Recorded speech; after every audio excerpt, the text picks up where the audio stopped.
PKID batch 4. Saya bebas, saya bekerja, lulus, yes, yes, yes.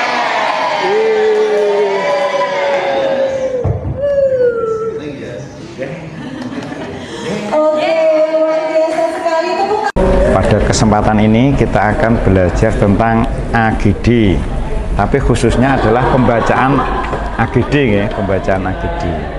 Ini memang sebetulnya di kurikulum tidak ada, namun ini seperti kekhasan kita, khas PKID di sini itu kita tambahkan AGD. Ini berdasarkan evaluasi dari yang pelatihan yang pertama dan yang kedua, ternyata peserta itu usulnya banyaknya tambahkan materi AGD ya. Kemudian kita menanggapinya dan kita juga menelaah dengan oh iya nanti ventilator itu dan pasien-pasien ICU itu hampir setiap hari di AGD ya Mas ya. Jadi mungkin itu sangat perlu untuk kita tambahkan dan akhirnya kita tambahkan. Dan mungkin teman-teman juga sudah di ICU semua ya. ICU sudah. Kerjanya di ICU semua. Ada yang fresh graduate? Oh iya. Fresh graduate 3. Wah, ini PR. Ya, enggak apa-apa. Kita belajar pelan-pelan aja nanti ya waktunya karena kita di stase terakhir mungkin agak lebih sedikit enggak apa-apa. Oke. Kalau tentang teorinya saya rasa sudah nanti bisa dibaca sendiri ya. Kita langsung ke hal-hal pokoknya saja. Mbak di mana, Mbak? Ya, Juluk kita kan. Juluk gitu. Ya engko setiwete tak singgung sithik wae. Ndak, maksudnya yang ini yang kasihan yang nek setiwet tak perpanjang nanti yang fresh graduate bingung kan. Ya. Ya ini tentang ini daerah pengambilan ya.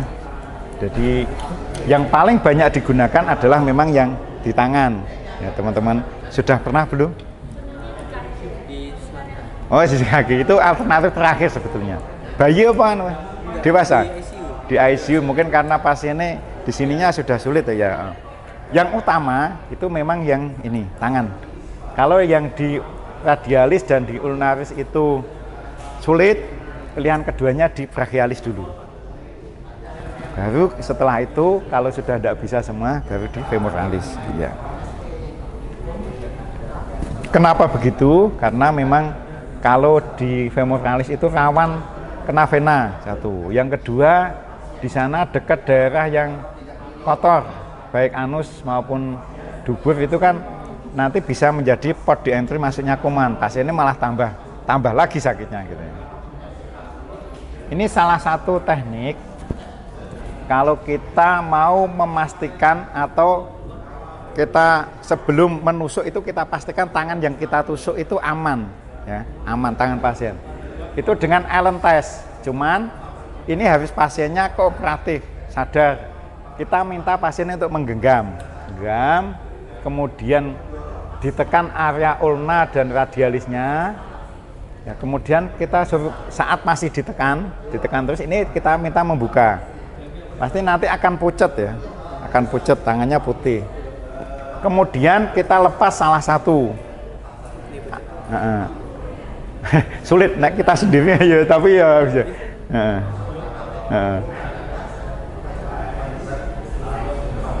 Dalam 5-15 detik kalau kembali merah itu berarti aliran darah di tangan tersebut bagus, itu aman untuk kita tusuk. Tapi kalau dalam 5-15 detik kok tidak kembali merah, itu artinya sirkulasi di tangan ini jelek, tangan ini tidak usah kita tusuk. Itu prosedur Allen test. Ini pengertian. Ini adalah rentang asam basa 7,35 sampai 7,45 itu normal dengan nilai tengahnya 7,4. Bila kurang dari 7,35 itu asidosis atau asidemia. Dan apabila sampai kurang dari 6,8 itu bisa menyebabkan kematian. Sebaliknya, bila lebih dari 7,45 itu namanya alkalemia atau alkalosis. Bila lebih dari 7,8 akan menyebabkan kematian. Ini adalah gangguan yang disebabkan oleh asidosis berat ya. Ada intinya mengancam nyawa. Nanti bisa dibaca lagi poin-poinnya, tapi intinya mengancam nyawa bila asidosis berat. Alkalosis juga sama, sampai mengancam nyawa. Oke. Ini penyebab gangguan asam basa. Untuk asidosis metabolik ini penyebabnya bisa bermacam-macam itu. Kemudian ya, ini adalah penyebab yang disertai dengan kenaikan anion gap. Kalau yang ini adalah penyebab, tapi anion gapnya normal. Anion gap itu apa? Nanti di bawah ada. Ini penyebab alkalosis metabolik.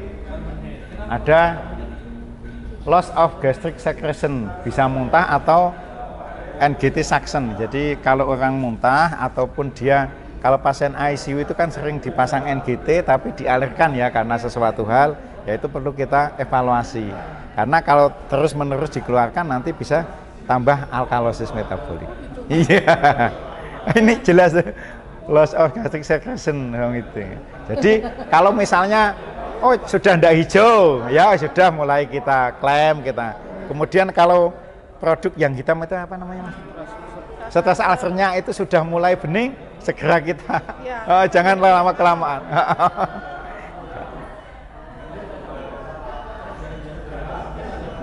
Ini kalau ini penyebab asidosis respiratorik ya, masalah pernafasan biasanya ada sampai PPOK dan sebagainya.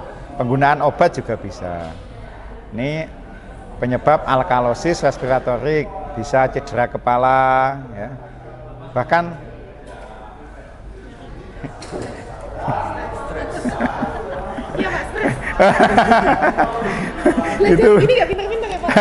itu bisa menyebabkan alkalosis respiratorik ya, jangan stres ya. Ya.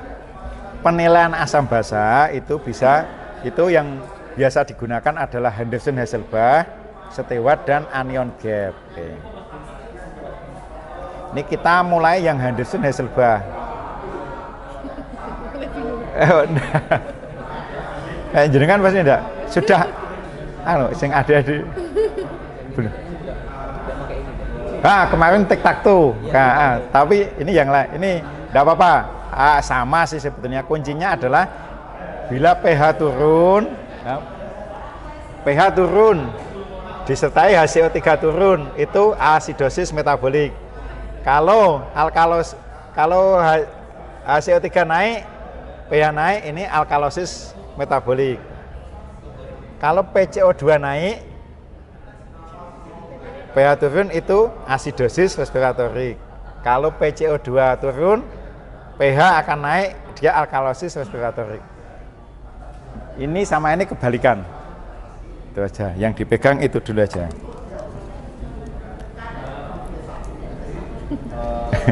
Ini yang rada mumet, ini pakai Stewart. Nah, ini ada yang komponen yang perlu kita perhatikan, ada SID, kemudian PCO2 dan konsentrasi protein. Kalau masalah CO2 ini memang yang kita dahulukan. Kalau CO2 itu antara Henderson-Hasselbalch dan Stewart sama. Ya, PCO2 kalau naik dia asidosis, kalau turun dia alkalosis. Itu sama baik di Stewart maupun di Henderson-Hasselbalch. Nah, ini yang beda adalah di sini. Kalau Stewart itu menggunakan nilai-nilai ini, nilai-nilai elektrolit. Ini tidak semua hasil AGD pasti ada ininya. Jadi kadang kita perlu kadang kita hitung, kadang juga enggak. Karena juga penerapannya ini masih agak sulit ya untuk Stewart ini. SID itu adalah perbedaan antara ion yang bermuatan positif atau disebut kation dan ion yang bermuatan negatif atau anion. Di sini yang bermuatan positif ada natrium, kalium, kalsium, magnesium. Yang bermuatan negatif ada klorida, ada laktat. Ini mungkin yang biar kita gambarannya lebih jelas lagi dengan Gabel-Gram. Yang biru ini kation, yang ini adalah anion. kita tambahkan nilai Na, kalium, magnesium. Kemudian ini adalah anion. Mungkin ini hanya satu saja yang dipakai. Contoh adalah yang klorida saja. Nah, perbedaan inilah SID. Ini adalah area SID strong ion difference-nya. Bedanya seperti itu. Ya, ukurannya gitu. Coba kita lihat contoh yang lain. Misalkan ini yang normal segini. Ini karena ada penambahan anion yang tak terukur ya. Mungkin ada laktat, asetoasetat dan lain sebagainya. Ini adalah gambaran yang normal SID-nya segini. Ya. Kemudian kalau ini ada ketambahan keton, misalnya pada pasien KAD, ketoasidosis diabetik ya, maka SID-nya akan turun. Kan area ini jadi sedikit ya. Ya, jadi SID yang turun itu akan mengarah pada kondisi asidosis. Ini yang contoh yang protein. Ini yang normal misalnya segini. Ini apabila terjadi kenaikan protein atau albumin, maka menyebabkan SID ini turun, sehingga ini adalah asidosis hiperprotein. Kalau ini albuminnya rendah, sehingga SID itu naik menjadi alkalosis hipoalbumin. Hah? Kamu mudeng? Udah masuk? Udah masuk, udah apa-apa. Kita malah ndak masuk malah tak cepet ke. Soalnya nanti ada hal yang kudu mbok kuasai sing kowe kudu sing ini. Sing iki tambahan. Memang sing angel tak awal loh. Ini adalah yang steward ringkasannya seperti ini. Respiratorinya sama. Kemudian gangguan pada SID itu bisa kelebihan atau kekurangan natrium, kelebihan atau kekurangan klorida, kemudian ada anion yang tak terukur, kemudian gangguan pada asam lemah itu bisa pada albumin maupun pada fosfat. Ini anion gap, ini pada asidosis metabolik. Kalau kita baca kemudian ada asidosis metabolik, maka perlu kita hitung anion gapnya ini. Oke. Ya mungkin nah iki angel dipahami sih, skip sih wae.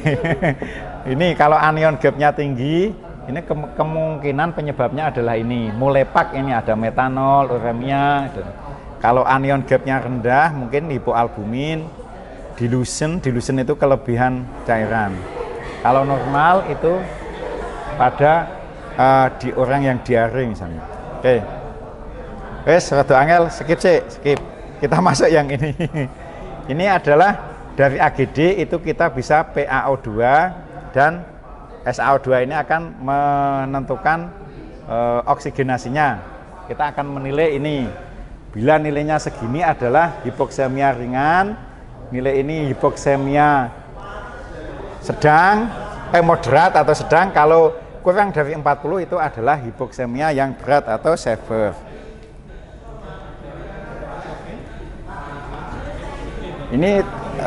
Ini oksigenasi dan ventilasi, tapi kaitannya bukan asam basa ya, tapi kita langsung menilai pada apakah ini terjadi kekurangan karbon dioksida atau kelebihan karbon dioksida. Bila kurang dari 35 itu hipokapnia atau kadar CO2 dalam darah itu rendah. Ini pasiennya biasanya nafasnya cepat. Ya, nafasnya cepat. Hiperventilasi. Kalau kita nafas cepat, berarti CO2 banyak yang dikeluarkan, maka menjadi rendah. Kalau lebih dari 45 ini berarti CO2 itu terjebak di paru-paru dan di dalam darah.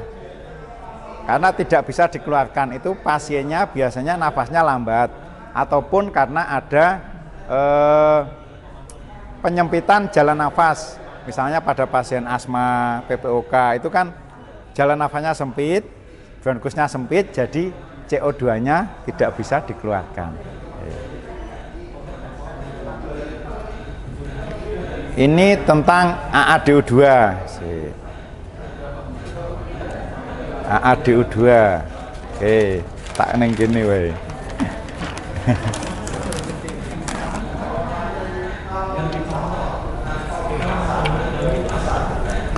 Untuk memahami AADO2 mungkin saya gambarkan begini.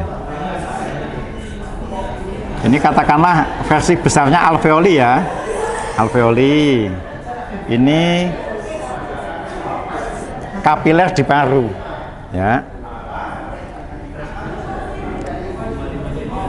Yang PA besar O2 itu adalah di sini, yang di sini. Kalau yang di kapiler ini adalah PaO2. Jadi AaDO2 itu adalah perbedaan oksigen yang di sini di alveoli dan yang di kapiler darah. Ya. Oksigen dari luar masuk sampai ke alveoli. Ya, katakanlah skema 1 ini ya. Saya ambil skema 1. Yang masuk itu tekanannya 100. Oke. Kemudian ini sampai di sini. Saya masuk ke sini akhirnya menjadi 50. Berarti AaDO2 itu sama dengan ini yang skema 1 ya. 100 dikurangi 50 sama dengan 50. Oke, 1. Skema 2. Misal tetap yang di sini O2-nya 100. Tapi di sini menjadi 90.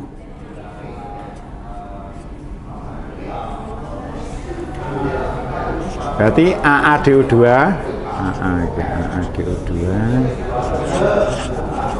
sama dengan 100 dikurangi 90 sama dengan 10. Oke. Ini berarti difusi atau perpindahan O2 yang skema 1 dan yang skema 2 ini bagus yang mana?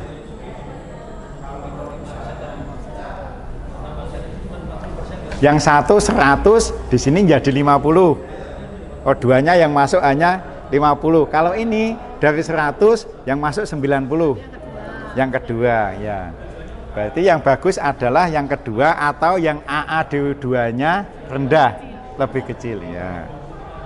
Ya, berarti AaDO2 itu semakin rendah semakin bagus karena artinya perpindahan atau difusi dari alveoli ke kapiler ini bagus. Kemudian apakah juga ada yang AaDO2 itu normal? Masih begini, pada pasien yang hipoksemia yang kalau kita AGD PaO2-nya itu rendah tapi AaDO2-nya bisa saja bagus.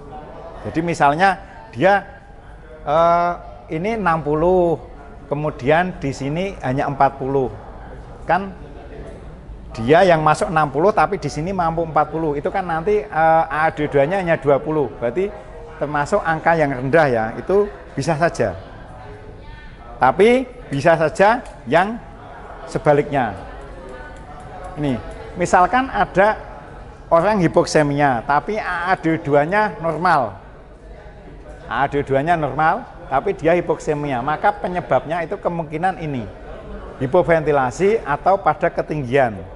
Pada ketinggian itu karena O2 itu semakin darah yang tinggi kan kecil dah. Nah, maka intervensi selanjutnya kalau ada AaDO2 normal tapi dia kok tetap hipoksemia, maka ini cukup diberikanlah oksigen. Jadi kan intinya yang masuk ini kurang oksigennya. Bisa dipahami? Bisa dipahami ya, berarti hanya terapi oksigen. Misalkan dengan dikasih oksigen kanul ataupun kalau pasiennya sampai tidak sadar ya di ventilator. Tapi intinya adalah memasukkan oksigen sampai ke alveoli. Beda dengan bila AaDO2 tinggi. Ada pasien gagal nafas, hipoksemia, AaDO2-nya setelah kita hitung misalnya 400 ya. Itu kemungkinan terjadinya adalah karena ini. FQ mismatch ataupun impart diffusion atau difusi yang gagal. Misalkan pada pasien yang mengalami alveolinya kolap. Ini gambarannya seperti ini. Jadi alveolinya jadi mengkeret. Maka misalkan pada pasien tension pneumotorak, tahu tension pneumotorak itu paru-parunya ada yang bocor, kemudian mendesak sehingga paru tadi semakin mengecil. Maka pada pasien seperti ini tidak cukup diberikan oksigen, tapi perlu ini dikembangkan kembali. Nah, mungkin dengan needle torakosintesis. Kalau yang ini dia alveolunya bagus, tapi di sininya pembuluh darahnya itu kolap, misalnya pasiennya shock. Ya, jadi dia tetap oksigennya ini tidak bisa masuk ke sini. Maka perlulah kita memperbaiki shocknya, dicukupi kebutuhan cairannya, mungkin pakai obat-obat untuk menaikkan tensi ada dopamin, dobutamin, norepinefrin dan lainnya. Kemudian kalau kerusakan difusi, ini misalnya pada pasien yang udem pulmu, parunya banyak cairan, maka tidak cukup diberikan oksigen, tapi penghalangnya ini juga dihilangkan.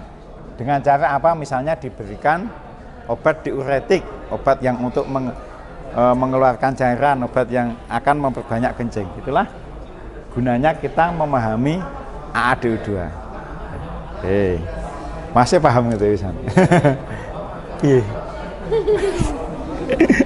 Ya, gue diulang sih. AADO2 ini itu kalau di rumah sakit Suraji ini sudah langsung keluar nilainya normal. Nah, kalau di tempat lain mungkin ada yang enggak. Saya ada yang kelewatan, maaf saya sebentar. AADO2 tadi nilainya normal, nilai normalnya itu dihitung dengan ini, AA gradien ini. Usia dibagi 4 ditambah 4. Misalkan usianya 40 tahun. 40 dibagi 4 10. 10 tambah 4 14. Jadi AADO2-nya pada orang usia 40 tahun itu adalah normalnya 14. Ini contoh soal menghitung AADO2.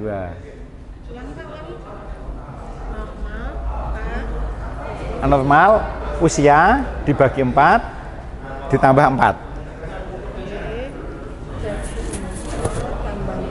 Ya, oke. Ini aku juga nggak ada, Pak, akhirnya nggak ada. Oh, enggak ada. Oh ya, enggak ada. Berarti pakai ini, Mbak. Iya. Nah, pakai rumus itu enggak apa-apa. Kalau enggak ada AADO2-nya dihitung dengan hasil yang ada, membutuhkan nilai PaO2 dan ini aja, PaO2 dan PaCO2. AADO2 sama dengan PaO2 dikurangi PaO2. PaO2 PA besarnya ini rumusnya ini 150 min PaCO2 dibagi 0,8. Rumusnya secara lengkapnya seperti ini. Oke. Misalkan ini usia 83, pH sekian, PCO2, PO2. Yang pertama dihitung PaO2-nya dulu. Ya, ini kita tinggal masukkan rumus ini ya. Ini 26 masuk sini 26. Jadi 118. AADO2-nya berarti 118 dikurangi 41 sama dengan 77. Ini adalah nilai yang ada pada simbah ini. Kemudian harusnya simbah ini normalnya berapa? Normalnya adalah ini. Harusnya dia usia 83 dibagi 4 ditambah 4. Ini harusnya 20, sekian ya. Kan 83, tapi lebih mudahnya ini dihitung menjadi 84. Jadi 21 ditambah 4. Jangan bingung ini ya. Ketemu 25 dari mana? Karena 83 dibagi 4 ini ngitungnya 21, jadi 21. Dibulatkan, oke. Nah, ini kan 25. Ini 77. Jadi dia hasilnya 77, harusnya dia 25. Berarti ini kan AADO2-nya melebihi normal, tinggi. Ini berarti terjadi, ini kemungkinan dia mengalami ini FQ mismatch atau impaired diffusion. Misalnya kondisinya, ini kesimpulannya adalah ini gagal napas tipe 1 atau hipoksemia, mungkin karena pneumonia, karena aspirasi pneumositis, ARDS.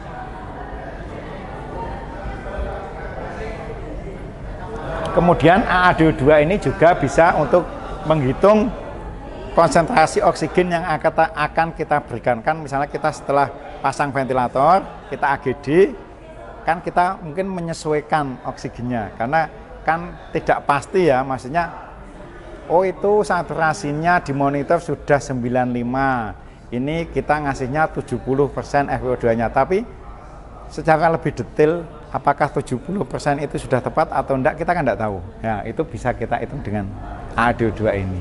Jadi AdO2-nya kita tambahkan dengan 150 dibagi 760 dikalikan 100%, kemudian inilah hasil bukan hasil FiO2 settingan ventilator. Oh, gitu. Okay. Ini sudah saya coba dulu. Ketoknya Pak Ambi Mas Bayu Pak ya. Itu hasilnya valid kok. Jadi asalnya 60 FiO2-nya di AGD, ternyata dari AGD itu AdO2-nya saya masukkan rumus ini. Terus dari ini ketemunya cuma 30%. Oh iya. Terus tak 30% selama 24 jam dievaluasi AGD bagus, tidak masalah. Karena oksigen konsentrasi tinggi dalam waktu lama itu bahaya. Iya. Bisa menyebabkan intoksikasi oksigen. Apa itu intoksikasi oksigen? Silahkan nanti googling, banyak nanti apa bisa memicu apa saja banyak. Kemudian ini ada PF rasio, itu adalah perbandingan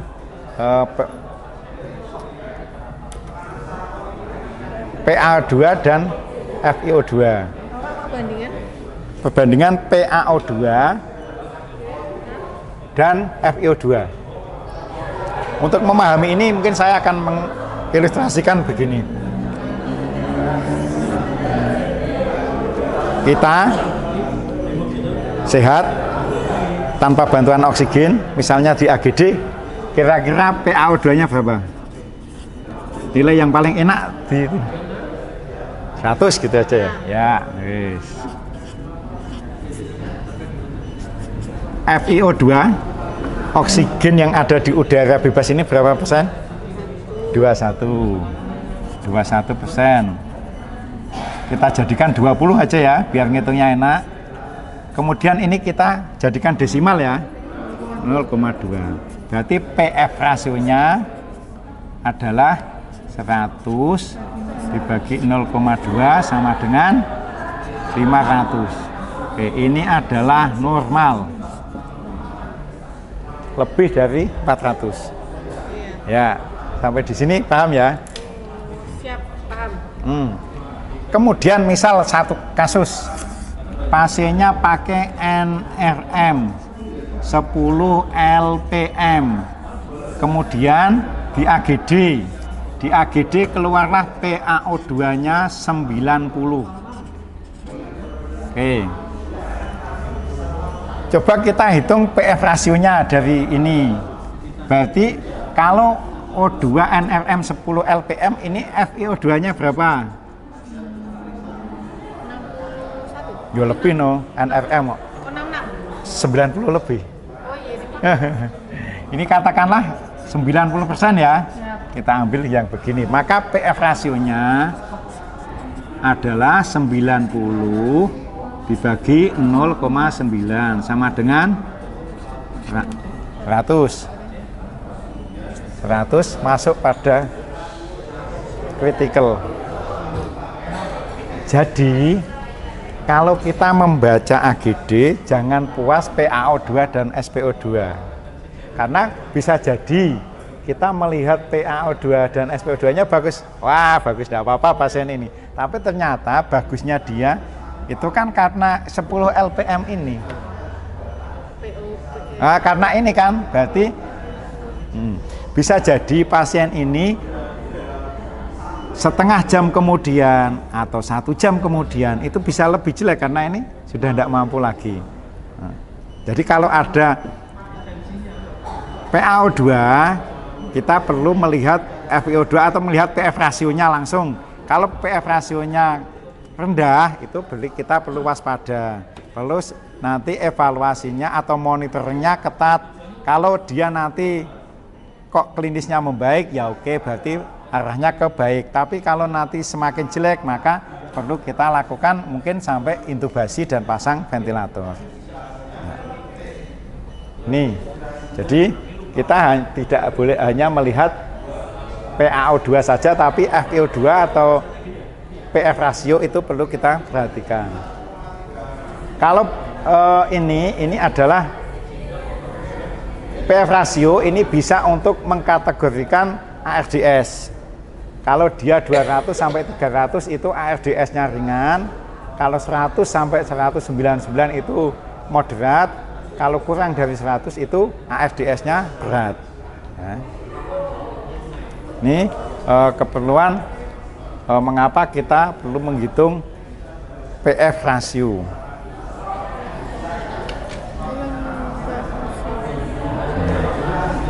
Ada di sana kayak gini Pak. PH. Jadi hitungnya apa? Itu yang dihitung apanya terusan? Kalau nggak ada PaO2-nya? Udah ada. Ini PO2. Hah? Ada yang mana Pak? PO2 ini. PO. Oh, itu kadang ditulisnya itu PO2 gitu aja ini. PO2. PCO2 ini? PO2. PO2. PO2. Oh, itu ini yang berarti yang pakai ngitung. Yang pakai ngitung berarti yang mana Pak? Kalau Yang gitu? sesuai apa ini berarti suhunya panas ya? Iya, wes lagi demam. yang sesuai ini aja, sesuai suhunya. 8,4. Ini kan kalau dia standarnya kalau dia suhunya 37. Kalau ini kan yang suhunya aktual ya yang ini aja. Tapi nilainya biasanya enggak begitu beda kok. Ini 67 PO2-nya, yang ini 61 gitu enggak. Caranya menghitung. Caranya menghitung. Kalau di sini. Kalau itu, Iya. itu berarti sebentar. Gimana Pak? Ini berarti 67. Sebentar, 67. 67. 67 dari yang ini ya? Ya. PO2 ya. Aduh, kok kayaknya anu nih. PO2. Ini RM 13 liter. Enggak, ini nomor Kamendis Pak, bukan? Kok enggak ada ya? Satu oksigenin nanti. FiO2 Oh, ini nih. pakai venti kan? Oh, ini harus. Terus adanya banyak Pak. Adanya kalau kita ngirim sampel AGD itu kan perlu menyertakan kadar oksigennya, Mbak. Oh iya, kalau ini kan kita pakainya AGD yang stick. AGD stick pun pakai ya. Pakai. Orang nganggo. Pakai 100% gitu. Oh, enggak pakai deh. Pakai apa ndak? Biyen eneng, biyen wis eneng. Ning pas zamanku eneng ning lali aku. Iya. Ini pakai AGD stick. gini, kalau misalnya pasiennya terpasang ventilator, Ya. nilai yang diberikan berapa? Apa itu nilai apa yang nilainya Pak? FiO2. FiO2. Heeh. FiO2 Kalau di ventilator ya. Oke, kemudian kalau misalkan itu pasiennya apa namanya pakai oksigen biasa, tabel yang kemarin waktu saya di manajemen RW kan kalau 1 liter itu sama dengan berapa itu, ya pakai itu. Oke. Kalau NRM misalnya itu 90%, iya itu dibagi. Tapi ya itu untuk membagi, cuman itu aja. Tapi dalam bentuk desimal, jangan persen. 0, Misalnya 60% ya 0,6. 80% berarti 0,8. 0,8. Oh. Berarti 67 bagi 0,8. Iya, iya. Itu untuk menghitung PF rasio. Oh gitu. Iya. Oke. Ki ring dibayangan nih sing iki. Enggak apa-apa. Ya, gimana? Oh, belum. Nah, PF rasio bisa untuk pertimbangan ekstubasi ya Pak? PF rasio bisa Mas, bisa juga sih. Bisa. Berarti kan saat PF rasio bagus ya, misalnya seperti yang ini ya, mendekati PF rasio di atas 300, itu sudah sudah bagus. Bisa untuk pertimbangan. Artinya kan kita hanya memberikan dosis oksigen yang kecil, tapi dia outputnya sudah bagus. Tadi juga sudah saya ada di materi di depan bahwa ini normalnya kan 5 kali FiO2 sama dari. Nah ini kan berarti 5 kali FiO2 nya 20 ya. 50 dari 100. Ini nilai normalnya memang begitu. Kemudian ini ya, misalkan ini kalau dia tidak mengalami gangguan pernafasan, kalau kita kasih O2 90%, ini harusnya itu dia adalah 5 kali 90 sama dengan 450. Nah, seharusnya dia 450, tapi kok hanya 90, berarti kan ada masalah.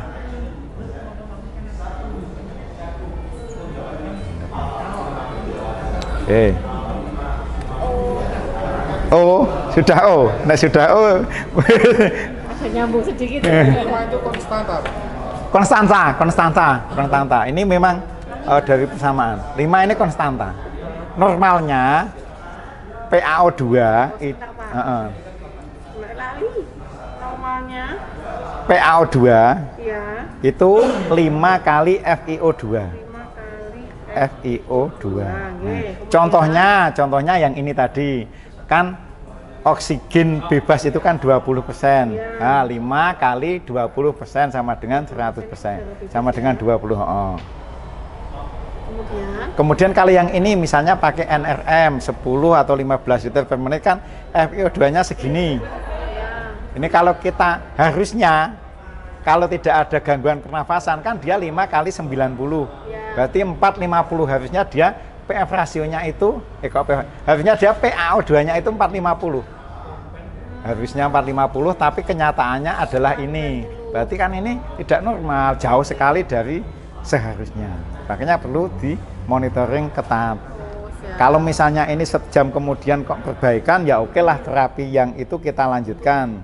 Tapi kalau kok tambah jelek atau hanya stagnan, ya perlu kita pertimbangkan untuk eskalasi atau penaikan treatment ya, misal pasang ET, ventilator dan sebagainya. Atau mungkin di NIV dulu atau mungkin HFNC.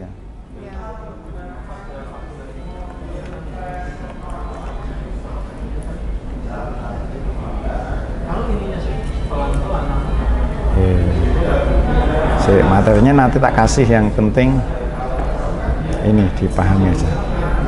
Ini kemudian adalah langkah-langkah kita siapa belandang nih gitu tuh waktu nih. Kalau kita ada hasil AGD, pertama lihat validitas sampel AGD. Artinya kita pastikan dulu jangan sampai salah pasien karena hal yang kritis ya. Jangan sampai kita salah pasien. Kemudian baca pH, baca PaCO2, baca HCO3, tentukan penyebab utama, kompensasi, kemudian tentukan yang melakukan kompensasi, dan lihat status oksigenasi pasien. Ini pH normal segini, kalau kurang asidosis, kalau lebih alkalosis, PaCO2, HCO3. Penyebab utama itu yang kondisinya sama dengan pH. Ya. Apakah penyebab utamanya itu metabolik atau respiratorik, itu kita yang kondisinya sama dengan pH. Kemudian kalau kompensasi itu sudah kompensasi atau belum. Kalau pH-nya tidak normal, kemudian salah satu PaCO2 atau HCO3 tidak normal, tapi satunya normal, itu berarti belum ada kompensasi. Kalau pH tidak normal, kedua-duanya tidak normal, PaCO2 dan HCO3 tidak normal, itu berarti kompensasinya penuh. Batas tengahnya adalah 7,4. Nanti maksudnya dia itu cenderung ke asidosis atau cenderung ke alkalosis, itu batasnya 7,4. Kalau kompensasi sebagian itu tidak normal semuanya ya. Kita lihat langsung ke contoh soal aja. Nih. Lihat soalnya. pH 7,38. PaCO2-nya 25. HCO3 10, PaO2-nya 75. Kita baca satu-satu. pH-nya 7,38. Asidosis atau alkalosis atau normal? Asidosis. Berarti normal, cenderung asidosis. Normal kan 7,35 sampai normal, tapi ada lanjutannya cenderung asidosis. Kemudian PaCO2-nya 25. Kurang, berarti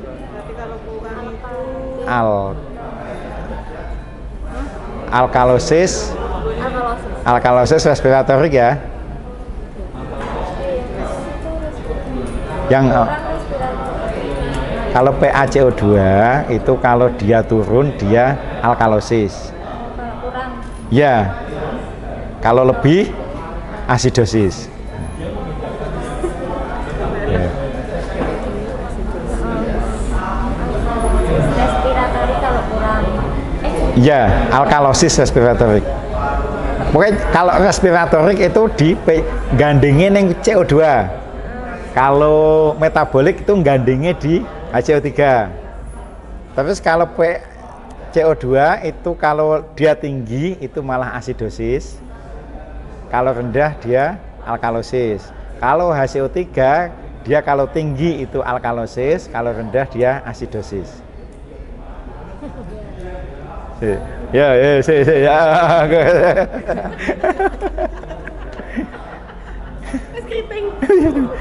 Ya, enggak apa-apa, pelan-pelan ya.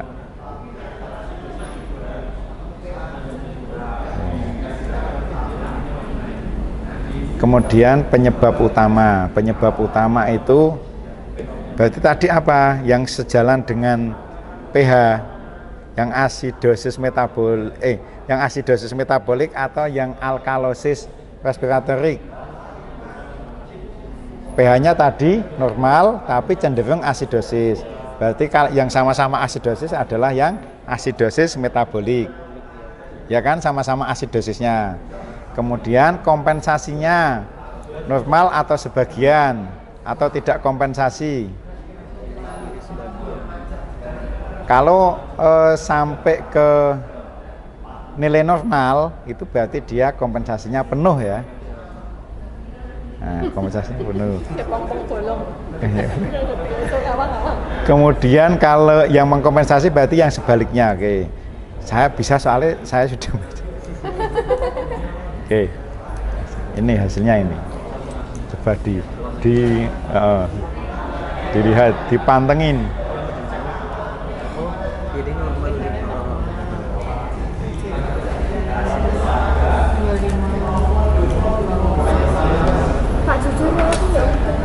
Yang ini, oh iya, tak kayak ini, sing dikatakan mix itu kados ngoten niku napa pripun? Bukan. Ini kan terkompensasi, tapi sebagian penuh. Mix itu yang sama, Mas. Sama-sama asidosisnya misalnya. Jadi di asidosis respiratorik juga asidosis metabolik itu dikatakan mix. Kalau ini kompensasi penuh.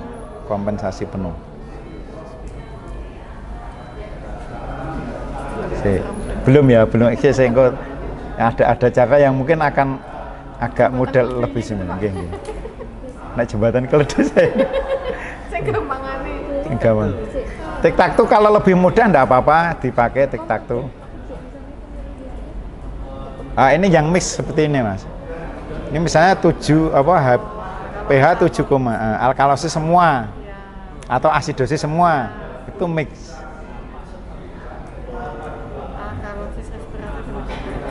Ya, kalau itu yang mix. Kita sing adik ya, ngene wae. Sing mau ngene sing tak anu, iki sing cara lama sih Mas Bayu ya. Cara lama. Sing paham. Sing Henderson hasil best yang paling anu sing. Mungkin lebih baik kita awali tidak dari pH ya, karena kalau dari pH nanti kita langsung terpancang iki asidosis atau alkalosis. Langkah pertama kita lihat, boleh pakai itu, boleh pakai ini, boleh. Yes. Kita lihat HCO3 itu dia normalnya sudah tahu ya, 22 sampai 26. Oke. Pertama, bila dia naik ini namanya alkalosis metabolik. Jadi saat kita menemukan langsung baca aja, ini alkalosis metabolik atau asidosis metabolik. Satu-satu baca nanti kesimpulan di akhir untuk latihan ya, untuk latihan awalnya gitu. Kalau dia turun maka dia asidosis metabolik. Oke, langsung kita gabung kita preteli satu-satu. PCO2. Ini 35 sampai 45. Oke. Bila dia naik, asidosis respiratorik. Oke. Bila dia turun, dia alkalosis respiratorik. Nah. Kemudian yang ketiga, baru lihat pH 7,35 sampai 7,45 ya. Bila dia naik namanya alkalosis. Bila dia turun namanya asidosis. Ini dulu aja, ini dulu. Ada nilai yang perlu kita pahami juga sebetulnya BE dan lain sebagainya, tapi mungkin kok enggak tambah yang tiga ini dulu. Oke. Ya. Misalkan ada hasil yang sederhana ya, misalkan nanti coba Mbak dan Mas misal diketahui HCO3 dia adalah 18, PCO2 dia adalah 38, pH dia 7,36. Yo, coba dibaca satu-satu. Yang ini maaf iki PCO2 masih. Oh ya, enggak apa-apa. Iki kudune turun sih. Iki misalnya 7,3 lah, 7,30 aja. Nah, ini 7,30. Berarti ini asidosis apa? Metabolik. Nah, kalau yang ini 38 loh. 38 tuh masih normal. Normal. Kalau yang ini? Oh, itu berarti asidosis. Asidosis. Berarti ini membacanya Asidosis metabolik. asidosis metabolik tok atau murni. Ya. Di sini paham, wes? Ya. Oke. Asidosis metabolik. Nah. Oke, ya.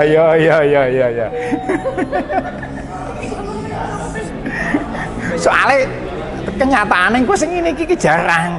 Neng gone pasien iki kelongko. Oke. Ya enggak apa-apa ya, pelan-pelan. Misal soal lagi, wis latihan soalnya. Misal CO3 nih 30. PCO2-nya dia PCO2-nya 50. Kemudian pH-nya 7,48. Yo coba.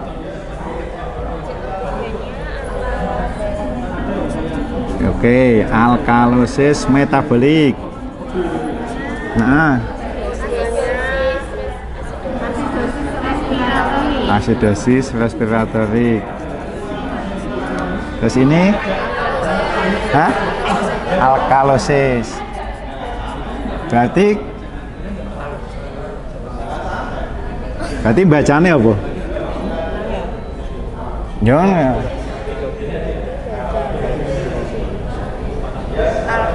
Yang dominan itu yang utama, yang di depan. Berarti alkalosis. Alkalosisnya apa? Metabolik. Terus ini arahnya berlawanan ya. Ini kan asidosis ya. Berarti terkompensasi ya. Kompensasi sebagian atau penuh? Sebagian karena hanya tidak normal. Kalau mau lebih kompleks lagi oleh asidosis respiratorik. Maksudnya dari angka itu nggak ada yang normal gitu, Mak? Ini kan ada yang normal semua. Semuanya kenaikan apa keturunan?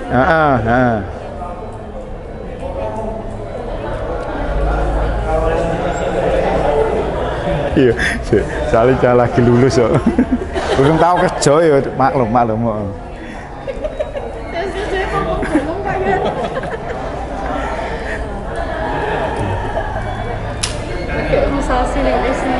Oh, lagi sesasi ya pantas. Iya. Oh iya. 2 bulan, Pak. Oh iya. Bulan kedua. Oh, tak kira wis 2 tahun. Waduh, nek 2 tahun gak mudeng bangetan. Sudah, insya Allah ya. Nah. Tapi kok nek tekan BE kok tambah bingung kayaknya. BE, enggak apa-apa. Ini sekedar pengetahuan juga ya. Sebetulnya ini ada nilai lagi yang namanya BE ya. Di situ juga ada BE. BE itu nilai normalnya -2 sampai dengan +2. Kemudian ini juga kita perlu perhatikan adalah bahwa nilai normalnya, nilai tengahnya 7,4 ya. 7,4. Jadi kalau kurang dari 7,4 itu normal tapi cenderung asidosis. Kalau lebih dari 7,4 itu normal tapi cenderung alkalosis. Nanti soalnya kita kalau ada yang kompensasi penuh itu mau dibawa kemana? Mau dibawa ke asidosis atau mau dibawa ke alkalosis. Kalau kita tidak memperhatikan, contohnya ini misalnya ya, ini naiknya tak walik ke pH ya, pH 7,42,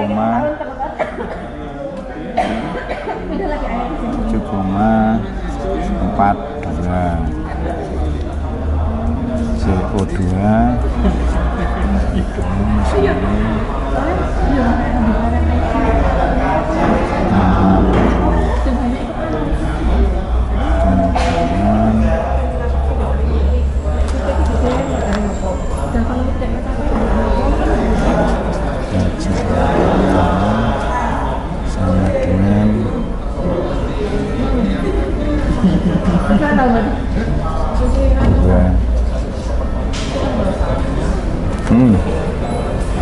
Kalau ini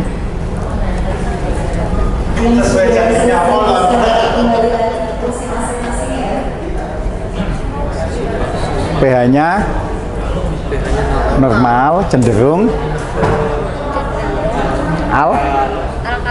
cenderung ke alkalosis ya. Kemudian ini PCO2-nya acidosis respiratory, CO3-nya alkalosis metabolik. Ya, berarti ini dibacanya adalah alkalosis metabolik terkompensasi sebagian ya. Karena kalau kita tidak memperhatikan nilai 7, ini adalah cenderung ke alkalosis, maka kita bingung. Mau normal tok, misalnya ini normal. Kayak gini kan bingung kita, mau asidosis atau mau alkalosis. Hanya maka perlu kita kemudian nilai BE. Nilai BE itu misalnya ini gini, ini 7,40. Mbok baca apa ya coba? Mungkin loh. Ini 7,40. Gini. Mau dibaca apa? Coba. Ini 7,40. Iki PCO2-nya semene, ini AC3 segini. Mau dibaca apa coba?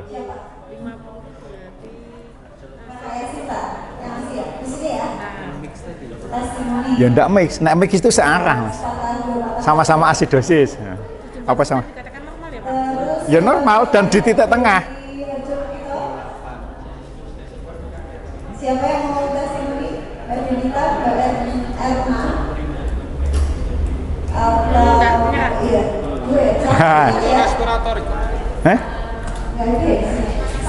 Ini kan asidosis respiratorik, ini alkalosis metabolik. Ini pas ning tengah, tidak ada kecenderungan kemanapun. Iya, gimana Pak? Pentingnya BE. BE bisa kita masukkan. BE itu normal. Nanti biasanya BE-nya akan beda di atas ini atau di bawah ini. BE itu dari AGD. Oh, BE gitu ada BE. Ada BE. Ya, ini misalnya karena ini BE-nya menjadi 4. Plus 4 ya misalnya. BE ini BE ini bila naik dia alkalosis. Kayak pH. BE bila turun dia asidosis. BE itu bila naik alkalosis, bila turun asidosis. Maka ini kita bantu dengan nilai BE ini. Berarti kan ini kan normal, oke? Ini asidosis respiratorik, ini alkalosis metabolik. Nah, ini kita bisa dapat bantuan BE-nya alkalosis. Nah, berarti ini kita kan yang paling banyak dia yang punya teman kan alkalosis. Berarti alkalosis metabolik terkompensasi penuh oleh asidosis respiratorik. Tapi sebaliknya ya Pak, misal B ini negatif. Ini, Ya sebaliknya bacanya, jadi yang dimenangkan adalah yang asidosisnya. Ya. Mudeng. Ya. Mungkin kalau yang di sini nulisnya ini kali ya Pak, BEC ini mau ya? Ya bisa boleh BEF atau BEC. BEF. BEF itu BE efektif. Ya ini 4 ya, ini. BE ini. Ya. Iya, oke, siap. Oke. Jadi alkalosis metabolik termasuk sebagai Ini alkalosis multiple penuh pH-nya kan normal. Oke, baik, waktunya habis ya, mungkin nanti kalau mau konsul via WA juga insya Allah. Iya Pak. Kalau Pak jawab AGD ya. Pak, tolong. Kita ajaknya AGD ini. Baik, ini ada soal yang sudah saya kerjakan yang di nomor 1, yang lainnya nanti buat latihan ya untuk. Nah ini sampai intervensi, sampai rencana intervensi ini opo nih ya. Tadi kita waktunya tidak cukup kalau bahas itu. Oh ini contoh kasus. Contoh kasus bahas sampai ke rekomendasi kita apa. Yang ini ya Pak? Contoh lagi. Oh ya. Ya nanti semua sambil Berpelatih. ya. Oke, baik. Ngomong anak. Itu yang bisa saya sampaikan, kurang lebihnya mohon maaf. Semoga apa yang kita pelajari hari ini menjadi ilmu yang bermanfaat bagi kita sendiri maupun bagi orang lain. Kurang lebihnya mohon maaf. Akhir kalam, assalamualaikum warahmatullahi wabarakatuh.